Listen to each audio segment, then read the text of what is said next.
Hi friends, అందరికీ నమస్కారం అండి. Welcome to అత్తమ్మస్ kitchen. ఈరోజు అత్తమ్మస్ కిచెన్లో అత్తమ్మ చేతితో వంకాయలతో నిల్వ పచ్చడి ఏ విధంగా తయారు చేసుకోవచ్చో చూద్దామండి.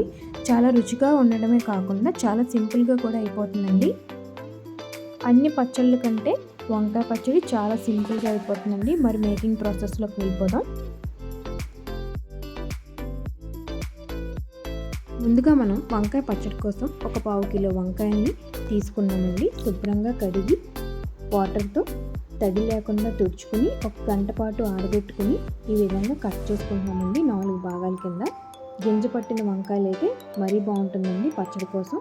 ఒక 4 కప్పులతో అయితే వంకాయలు వస్తాయండి. ఒక బౌల్లోకి ఒక 30 గ్రామ్స్ 1/2 కిలో వంకాయలకి 30 గ్రామ్స్ రాక్ సాల్ట్ని అయితే వేసుకుంటున్నామండి. మీకు కావాలంటే నార్మల్ సాల్ట్ని కూడా వేసుకోవచ్చు. 1 టేబుల్ స్పూన్ పసుపుని అయితే వేసుకుంటున్నామండి. 1/2 కిలో వంకాయ ముక్కలకి మనకి ఇక్కడ 50 గ్రామ్స్ చింతపండు అయితే పడుతుందండి. చింతపండు పెంకు పిక్క లేకుండా నీట్గా శుభ్రం చేసి పెట్టుకున్న చింతపండుని ఈ విధంగా 1.5 రోజు వరకు వంకాయ ముక్కల్లో ఉప్పు చింతపండు అయితే ఊరబెట్టాలండి. ఉప్పు వేయడం వల్ల చింతపండు వంకాయలు బాగా ఊరుతుందండి. ఉప్పు పులుపు కూడా వంకాయ ముక్కల్లోకి పడుతుందండి. మరుసటి రోజుకి మనకి ఈ విధంగా ఉందండి.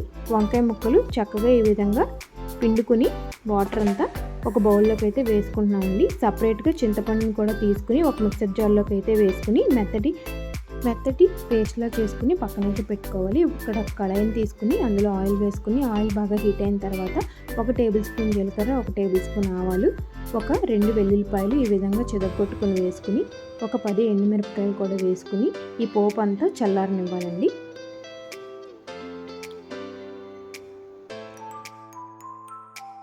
ఒక బౌల్లోకి సపరేట్ చేసి పెట్టుకున్న వంకాయ ముక్కల్లోకి మనం 2 వెల్లుల్లిపాయలు ఈ విధంగా కచ్చపచ్చగా గ్రైండ్ చేసుకుని వేసుకున్నాక మనం ముందుగా మిక్సీ పట్టి పెట్టుకున్న చింతపండు గుజ్జును కూడా ఇందులో వేసుకోవాలండి.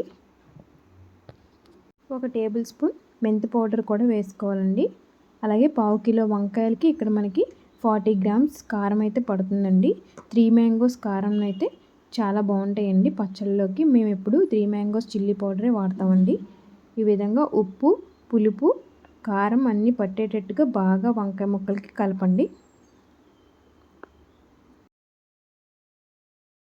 ఈ విధంగా కలుపుకున్నాక మనం ముందుగా తాలింపు వేసుకుని చల్లారబెట్టుకున్న ఈ మిశ్రమంలోకి మనం తిరగమూత వేసుకోవాలండి పచ్చడిని. ఇంతేనండి, చాలా సింపుల్గా వంకాయతో నిల్వ పచ్చడి రెడీ అయిపోయింది. ఒకసారి ఈ విధంగా ట్రై చేయండి.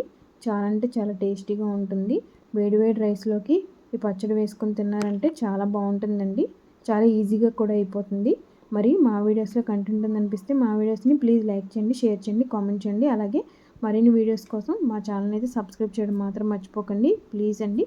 Thank you for watching.